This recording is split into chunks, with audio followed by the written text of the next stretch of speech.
Hi friends, இன்னைக்கு நம்ம என்ன பார்க்க போறோம்னா வீட்லயே எப்படி சிம்பிளான ஒரு பொருள் வச்சு ஜெல்லி ப்ரிப்பேர் பண்றதுன்னு பார்க்க போறோம். இந்த ரெசிபி பாத்தீங்கன்னா தருண் நித்யா அப்படின்றவங்க ரொம்ப நாளா என்கிட்ட கேட்டுட்டே இருந்தாங்க. ஸோ அவங்களுக்காக நான் இன்னைக்கு இதை ஷேர் பண்ணியிருக்கேன். நம்ம இன்னைக்கு அகர் அகர் யூஸ் பண்ணி தான் ஃப்ரெண்ட்ஸ் செய்ய போறோம். நிறைய பேர் கேள்விப்பட்டிருப்பீங்க. இந்த பொருள் வந்து நம்ம உடம்புக்கு ரொம்ப ரொம்ப குளிர்ச்சி, குழந்தைங்களுக்கு ரொம்ப பிடிக்கும். அதே மாதிரி ஃபலூடா ரெசிபிக்கெல்லாம் இதை போட்டு சாப்பிடும்போது ரொம்ப டேஸ்டியா இருக்கும். இந்த சாஃப்டான ஜெல்லி எப்படி ப்ரிப்பேர் பண்றதுன்னு பார்க்கலாம் வாங்க. தேவையான பொருட்கள் பார்க்கலாம். ஒரு பாக்கெட் சைனா கிராஸ் எடுத்திருக்கேன். சைனா கிராஸ் அதுவும் இல்லைன்னா அகர் அகர்னு சொல்லுவாங்க. நம்ம இன்னைக்கு ஸ்ட்ரிப்ஸ்ல இருக்கக்கூடிய இந்த பாக்கெட் எடுத்திருக்கோம். இது இல்லாம உங்களுக்கு பவுடர் ஃபார்ம்லயும் கிடைக்கும். அகர் அகர் பவுடர், ஜெலட்டின் பவுடர்னு சொல்லி கிடைக்கும். நீங்க அதை கூட வாங்கி யூஸ் பண்ணிக்கலாம். ஓபன் பண்ண பிறகு இந்த மாதிரி தான் இருக்கும் ஃப்ரெண்ட்ஸ். ஸ்ட்ரிப்ஸ் மாதிரி இருக்கும். நிறைய பேர் பார்த்திருப்பீங்க. இதை நம்ம ஜெல்லி செய்ய ஸ்டார்ட் பண்றதுக்கு முன்னாடியும் ஊற வச்சுக்கணும். ஒரு 30 மினிட்ஸ் போல தண்ணியில ஊற வச்சுக்கணும். இந்த ஸ்ட்ரிப்ஸ் முழுகிற அளவுக்கு தண்ணி ஊத்திக்கோங்க. இது நல்லா ஊறட்டும். அதுக்கப்புறமா செய்ய ஸ்டார்ட் பண்ணலாம். இப்போ ஒரு 30 நிமிஷம் கழிச்சு நம்ம செய்ய ஸ்டார்ட் பண்றோம். ஒரு பாத்திரத்துல 3 கப் அளவுக்கு நான் தண்ணி வச்சுக்க போறேன். ஒரு பாக்கெட் சைனா கிராஸ்க்கு வந்து நான் 3 கப்புக்கு தண்ணி எடுத்திருக்கேன் ஃப்ரெண்ட்ஸ். நீங்க இதுவே 2 பாக்கெட் செய்யறீங்க அப்படின்னா 6 கப்பா சேர்த்துக்கோங்க. இந்த மாதிரி கணக்கு வச்சு நீங்க சேர்த்துக்கோங்க. இப்ப தண்ணி சேர்த்தாச்சு. இது நல்லா கொதிக்கணும். இந்த மாதிரி நல்லா சலசலன்னு கொதி வந்த பிறகு நம்ம ஊற வச்சிருக்கோம் பாத்தீங்களா சைனா கிராஸ், அதை எடுத்து இந்த தண்ணியில போட்டுக்கலாம்.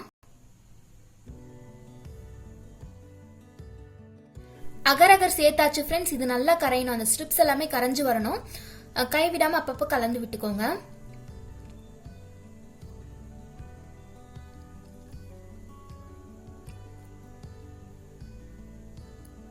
இப்ப பாருங்க ஃப்ரெண்ட்ஸ், ஒரு 2 நிமிஷம் கழிச்சு இந்த மாதிரி நல்லா கரைஞ்சு வந்திருக்கு. இந்த ஸ்டேஜ்ல நம்ம சக்கரை ஆட் பண்ணிக்கலாம், அதாவது சுகர்.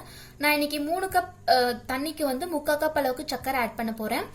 உங்களுக்கு இதை விட கொஞ்சம் கூடுதலா வேணும்னா கூட ஆட் பண்ணிக்கலாம். பட் ஜெல்லி பொறுத்த வரைக்கும் நீங்க ஃபர்ஸ்ட் சுகர் ஆட் பண்ணும்போது ஸ்வீட் அவ்வளவா தெரியாது. பட் ஊற ஊற உங்களுக்கு ஸ்வீட்னஸ் பாத்தீங்கன்னா இன்க்ரீஸ் ஆகும். ஸோ பார்த்து சேர்த்துக்கோங்க. இப்போ சுகரை ஆட் பண்ணியாச்சு. இதை நல்லா கலந்து விட்டுக்கோங்க. எல்லாமே நல்லா கரைஞ்சிருக்கணும். அப்பதான் ஜெல்லி பாத்தீங்கன்னா உங்களுக்கு கரெக்டா ஃபார்ம் ஆகும். இப்போ ஒரு 3 நிமிஷம் கழிச்சு நல்லா கரைஞ்சு வந்திருக்கு. இப்போ ஸ்டவ் ஆஃப் பண்ணிடலாம். ஸ்டவ் ஆஃப் பண்ண உடனே பாத்தீங்கன்னா ஜெல்லி ஃபார்ம் ஆக ஸ்டார்ட் ஆயிடும் ஃப்ரெண்ட்ஸ். ஸோ நீங்க பக்கத்துல வந்து நீங்க எந்த இதுல ஊத்த போறீங்களோ அது எல்லாமே எடுத்து வச்சுக்கோங்க. நான் இன்னைக்கு இந்த குட்டி குட்டி கப்ஸ்ல வந்து எடுத்து வைக்கலாம் அப்படின்னு சொல்லி பிளான் பண்ணிருக்கேன். பிளாஸ்டிக்ல மட்டும் யூஸ் பண்ணாதீங்க. மற்றபடி நீங்க வேற ஏதாவது யூஸ் பண்ணிக்கலாம். இந்த மாதிரி கிளாஸ் பவுல், அதுவும் இல்லைன்னா சில்வர்ல இருக்கக்கூடிய பிளேட்ஸ், இந்த மாதிரி ஏதாவது ஊத்தி வச்சுக்கோங்க. பிளாஸ்டிக் அப்படி நீங்க யூஸ் பண்றீங்கன்னா கொஞ்சம் ஆறுன பிறகு யூஸ் பண்ணிக்கோங்க.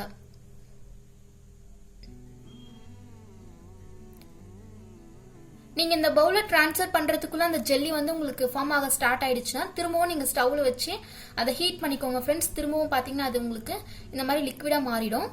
இப்போ நான் ஃபுட் கலர் வந்து ஆட் பண்ணிக்கிறேன். எல்லோ கலர் ஆட் பண்ணியாச்சு. உங்ககிட்ட ஃபுட் கலர் இல்லை அப்படின்னா கேசரி பவுடர் இருக்கு பாத்தீங்கன்னா, அது கொஞ்சமா தண்ணி விட்டு கலந்துக்கோங்க. ஆரஞ்சு கலர் ஆட் பண்ணியாச்சு.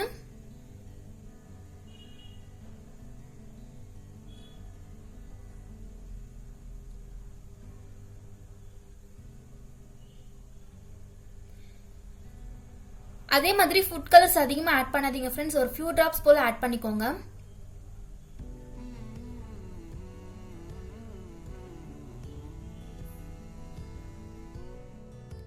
இந்த கப்ஸுக்கு பதிலாக நீங்க ஐஸ் ட்ரே யூஸ் பண்ணிக்கலாம். அதுவும் இல்லைன்னா சாக்லேட் மோல்டு கூட யூஸ் பண்ணிக்கலாம். இது ஒரு 10 நிமிஷம் போல வெளியே இருக்கட்டும் ஃப்ரெண்ட்ஸ். அந்த சூடெல்லாம் குறைஞ்ச பிறகு நம்ம ஃப்ரிட்ஜ்ல ஸ்டோர் பண்ணலாம். 10 நிமிஷம் கழிச்சு பாத்தீங்கன்னா இந்த மாதிரி தான் இருக்கும். நீங்க கை தொடும் போது உங்க கையில ஒட்டாது. பட் உள்ள வந்து ஜெல்லி ஃபார்ம் ஆக ஸ்டார்ட் ஆயிட்டு இருக்கும். இந்த டைமிங்ல நம்ம ஃப்ரிட்ஜ்ல ஸ்டோர் பண்ணிக்கலாம்.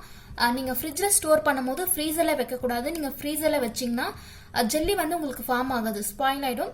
ஸோ வெளியே வச்சுக்கோங்க. அந்த வெளியே வைக்கிற அந்த கூல்லே பாத்தீங்கன்னா ஜெல்லி வந்து உங்களுக்கு கரெக்டா ஃபார்ம் ஆகும். கை தொடும் போது ஒட்டக்கூடாது. அந்த ஸ்டேஜ்ல நீங்க ஃப்ரிட்ஜ்ல எடுத்து வச்சிடலாம். இப்போ ஒரு 2 மணி நேரம் கழிச்சு நான் ஃப்ரிட்ஜ்ல இருந்து எடுத்திருக்கேன் ஃப்ரெண்ட்ஸ். இந்த மாதிரி தான் இருக்கும். நம்ம கை தொட்டு பார்க்கும்போது தண்ணி எதுவுமே வந்து அதுல ஃப்ளோ ஆகக்கூடாது. கரெக்டா வந்திருக்கு பாருங்க. இது ஒரு 5 நிமிஷம் போல அப்படியே விட்டுட்டு அதுக்கப்புறமா நம்ம பீஸ் போட ஸ்டார்ட் பண்ணா உங்களுக்கு ஈஸியா வந்து வெளியே வரும். கத்தி வச்சு லைட்டா அந்த ஓரங்கள் எல்லாமே இந்த மாதிரி கீறி விடும் போது உங்களுக்கு ஈஸியா வந்து வெளியே எடுக்கிறதுக்கு வரும். பாருங்க ஃப்ரெண்ட்ஸ் எந்த அளவுக்கு நல்லா சாஃப்டா வந்திருக்குன்னு சொல்லி. இந்த மாதிரி நீங்க பீஸ் கூட போட்டுக்கலாம், குட்டி குட்டியா பீஸ் கூட போட்டுக்கலாம். நம்ம கத்தி வைக்கும் போது எவ்வளோ ஈஸியா வந்து உள்ள போகுது பாருங்க, அந்த அளவுக்கு சாஃப்டா இருக்கணும் நீங்க செய்யக்கூடிய ஜெல்லி. நல்லா கண்ணாடி மாதிரி வந்திருக்கு.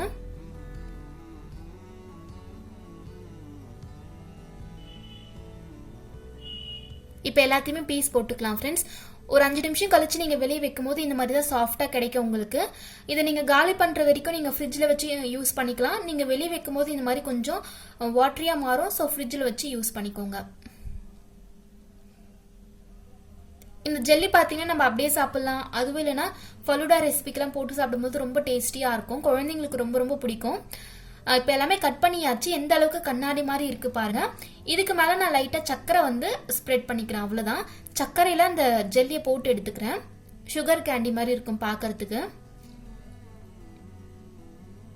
குழந்தைங்களுக்கு கொடுக்கும்போது இந்த மாதிரி சுகர்ல டிப் பண்ணி கொடுத்தீங்கன்னா ரொம்ப விரும்பி சாப்பிடுவாங்க. இது பாத்தீங்கன்னா உடம்புக்கு ரொம்ப நல்லது, குளிர்ச்சி ஆக்கும். நம்ம உடம்பு பாத்தீங்கன்னா ஹீட்டா இருந்துச்சுன்னா குளிர்ச்சி பண்றதுக்கு ரொம்ப ஹெல்ப் பண்ணும்.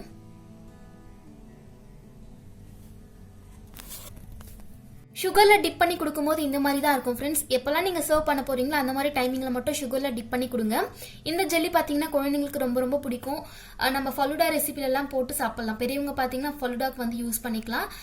எந்த அளவுக்கு நல்லா சாஃப்டா வந்திருக்கு பாருங்க, கண்ணாடி மாதிரி இருக்கு.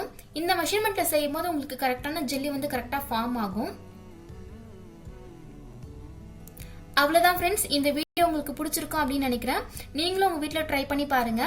என்னோட வீடியோஸ் உங்களுக்கு பிடிச்சிருந்தா மறக்காம சேனலுக்கு சப்ஸ்கிரைப் பண்ணிக்கோங்க. இது போல இன்னொரு வீடியோல பார்க்கலாம். தேங்க்ஸ் ஃபார் வாட்சிங்.